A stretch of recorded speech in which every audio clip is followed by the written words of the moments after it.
라오스에서 열린 한미 정상회담에서 양국 정상은 북한의 연이은 도발을 강력히 규탄하고 대북 제재를 위한 동맹 체제를 더욱 굳건히 하기로 했습니다.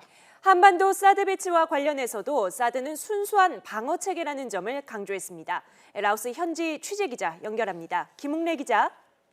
네, 라오스 비엔티안입니다. 네, 오늘 회담이 사실상 오바마 대통령과의 마지막 회담이었는데요. 어떤 성과가 있었는지 정리해 주시죠. 네, 박 대통령과 오바마 대통령이 양자회담 이후 공동 기자회견을 통해 회담 결과를 발표했습니다.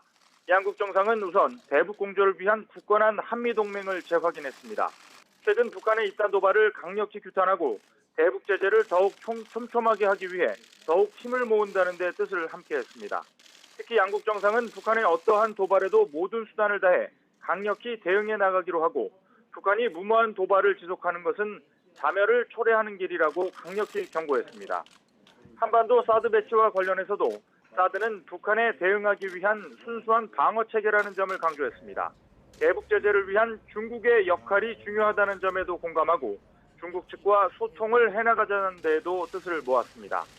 북한 주민 인권 문제에 대한 언급도 있었습니다. 양국 정상은 북한 주민의 인권 개선은 통일을 향한 중요한 디딤돌이 될 것이라는 점, 그리고 통일은 북한 주민도 동등하게 대우받는 기회를 제공해 줄 것이라는 점에 대해 공감했습니다.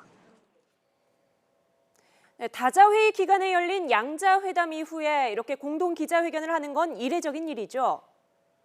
그렇습니다. 양국 정상은 아세안 관련 정상회의 참석차 이곳 라오스를 방문해 정상회담을 열었습니다.